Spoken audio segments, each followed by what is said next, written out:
اعوذ باللہ من الشیطان الرجیم بسم اللہ الرحمن الرحیم۔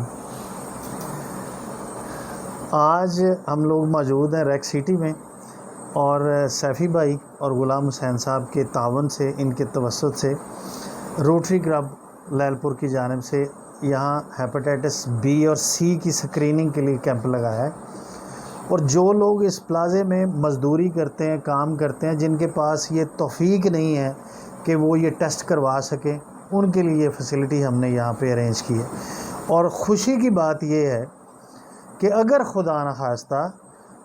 نخواستہ کسی شخص کو یہ بیماری نکل آئی تو فیصل آباد لائل پور روٹری کلب اس کا مکمل علاج کروا کے دے گا اپنے بجٹ سے۔ اور اکثر لوگ ہمارے معاشرے میں اس وجہ سے چیک نہیں کرواتے کہ اگر بیماری نکل آئی تو پھر ہمارا کیا بنے گا، اس کا اتنا مہنگا علاج ہے، یا ہم ذہنی طور پہ پریشان ہوں گے۔ تو اس کے لیے میری آپ سے ایک چھوٹی سی عرض ہے کہ جیسے ہم اس پلازا میں بیٹھے ہیں، اس آفس میں بیٹھے ہیں، تو یہاں پہ کوئی دراڑ ہمیں نظر آئے، کوئی پانی کی سیپیج نظر آئے، تو وہ اشارہ اس بات کا ہے کہ کہیں سے پانی اس بلڈنگ کو تنگ کر رہا ہے، اس بلڈنگ کو نقصان پہنچا رہا ہے۔ تو آپ کے پاس آپشن ہوتا ہے کہ کوئی نہ کوئی اس کو چیک کر کے اس کا سر بند کریں، اس کا کوئی حل نکالیں۔ تو بالکل ایسے ہی یہ جو ٹیسٹ ہوتے ہیں، یہ ایسے ہیں کہ یہ آپ کے اندر، باڈی کے اندر سینسر ہوتے ہیں جو بتاتے ہیں کہ اب آپ کو یہ پرابلم ہے، اب آپ کو یہ پرابلم ہے، آپ اس کا علاج کروائیں۔ اور اگر آپ آنکھیں بند کرتے ہیں تو پھر اس کا مقصد یہ ہے کہ پوری کی پوری چھت آپ پہ گرے گی اور پھر آپ کے بچنے کا چانس نہیں۔ اور اس وقت آپ سن کے حیران ہوں گے کہ پاکستان میں اگر 100 لوگوں کا ہیپاٹائٹس چیک کریں تو ان میں سے 12 سے 15 لوگوں کو ہیپاٹائٹس بی یا سی ہے۔ اور یہ بیماری ایک شخص سے دوسرے شخص میں منتقل ہوتی ہے، کیونکہ یہ وائرل بیماری اور جگر کی بیماری ہے۔ اور جگر انسان کے جسم میں ایک ایسی چیز ہے کہ اگر کسی شخص کی انگلی کٹ گئی ہے، کسی شخص کا پاؤں کٹ گیا ہے تو وہ نارمل زندگی گزار رہا ہے،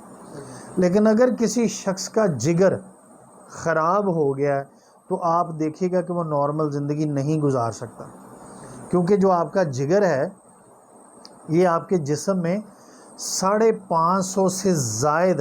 ایسے افعال سر انجام دیتا ہے کہ اگر ان میں سے ایک بھی بند کر دے تو آپ کی زندگی خراب ہو سکتی ہے۔ آپ یہ جو گوشت کھاتے ہیں، یہ جو دالیں کھاتے ہیں، ان میں ایسے زہریلے انزائمز ہوتے ہیں جن کی ڈی ٹاکسیفیکیشن یہ جگر کرتا ہے، ان کو صاف کر کے زہریلے مادے علیحدہ کر کے پھر وہ خوراک ہمارے جسم کا حصہ بنتی ہے۔ تو جگر کا یہ ٹیسٹ ہے کہ آپ کا جگر بتاتا ہے کہ وہ نارمل ہے یا نہیں ہے۔ تو ٹیسٹ بڑا آسان سا ہے، سائنس نے اتنی ترقی کی ہے کہ آپ کی انگلی میں اس لینسیٹ سے ہم پرک کریں گے، ایک بلڈ کا ڈراپ لیں گے اور وہ یہاں ڈالیں گے، اور یہ ہمارے پاس سلوشن ہے، وہ اس میں ڈالیں گے اور 10 منٹ کے اندر رزلٹ آ جائے گا کہ آپ کو بی یا سی خدا نخواستہ ہے یا نہیں ہے۔ اس کا فائدہ یہ ہوگا کہ اگر نہیں ہے تو پھر آپ آج کے بعد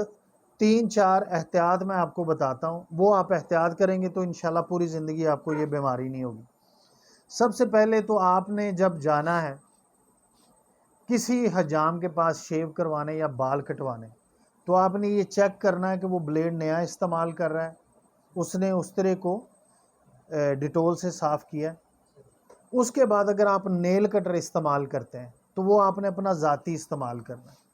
اور اگر آپ کنگھا استعمال کرتے ہیں تو بعض لوگوں کے سر میں زخم ہوتا ہے، تو اگر کسی انفیکٹڈ آدمی کے خون کا 1000واں حصہ بھی آپ کے جسم کے اندر چلا گیا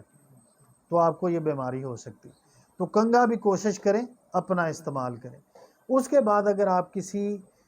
دانتوں والے ڈاکٹر، ڈینٹسٹ کے پاس جاتے ہیں تو اس میں آپ نے دیکھنا ہے، یہ دوستوں کو بھی لیں آپ، تو آپ نے یہ چیک کرنا ہے کہ وہ جو اوزار استعمال کر رہا ہے آپ کا دانت نکالنے کے لیے یا آپ کے دانت کے ٹریٹمنٹ کے لیے، وہ صاف ستھرا ہے، سیٹرلائز ہے، ٹھیک ہو گیا۔ اس کے بعد کیا کرنا ہے کہ اگر آپ کے گھر میں کسی کو بیماری ہوتی ہے، اور بیماری ہوتی ہے جس میں اس کو خون کی ضرورت پڑتی ہے، تو جو نجی کلینک ہیں وہاں پہ انتظام نہیں ہے، بعض ریموٹ ایریا میں انتظام نہیں ہے کہ وہ خون کو پورا سکرین کر کے لگائیں، وہ کہتے ہیں کہ جی ٹھیک ہی ہوگا، بندہ چل کے آیا ہے تو اس کو خون لگا دیں نکال کے، صرف خون کا گروپ چیک کرتے ہیں۔ اس کا رزلٹ یہ ہوتا ہے کہ بندہ اس بیماری سے تو بچ جاتا ہے جس کے آپریشن کروانے کے لیے گیا، لیکن ایک بہت ساری بیماریاں لے کے آ جاتا ہے، خدا نخواستہ HIV۔ گورنمنٹ نے اس سلسلے میں بڑے اقدام کیے ہیں۔ سب سے پہلے تو گورنمنٹ نے، چونکہ ڈاکٹر عام کلینک پہ ایک سرنج سے کئی مریضوں کو انجیکشن لگاتا تھا، تو گورنمنٹ نے اب ایک قانون پاس کیا ہے کہ وہ سرنج جو عام ہم استعمال کرتے ہیں انجیکشن لگانے کے لیے، جسے ہم کنونشنل سرنج بولتے ہیں، اس کی جگہ انہوں نے آٹو ڈسٹرکٹ سرنج اب انٹروڈیوس کروا دی ہے، اس کو بین کر دی۔ اب وہ جب ٹیکہ لگاتے ہیں نا آپ سرنج سے، وہ سرنج لاک ہو جاتی، یعنی کہ وہ دوبارہ استعمال نہیں ہو سکتی۔ تو اس لیے گورنمنٹ کی تو کوشش ہے کہ آپ کو اس بیماری سے بچایا جا سکے، لائنز کلب انٹرنیشنل کی بھی کوشش ہے، لیور سینٹر فیصل آباد کی بھی کوشش ہے، روٹری کلبز کی بھی کوشش ہے کہ آپ کو اس بیماری سے بچایا جا سکے، لیکن اس کے لیے بڑا ضروری ہے آپ کا تعاون۔ اب ایک شخص ایک گاؤں میں رہتا تھا، تو گاؤں میں اعلان ہوا مسجد میں کہ گاؤں میں سیلاب آنے والا ہے، تو سارے لوگ اونچی جگہ پہ چلے جائیں۔ تو سارا گاؤں اٹھا اور اونچی جگہ پہ شفٹ ہو گیا، لیکن ایک شخص ایسا تھا، اس نے کہا کہ جی میں تو نمازی ہوں، اللہ کی عبادت کرتا ہوں اور نیک آدمی ہوں، مجھے کچھ نہیں ہونے والا، تو وہ نہیں گیا۔ تو اتفاق سے سیلاب آیا اور سارا گاؤں بچ گیا، وہ شخص صرف سیلاب کی نظر ہو گیا۔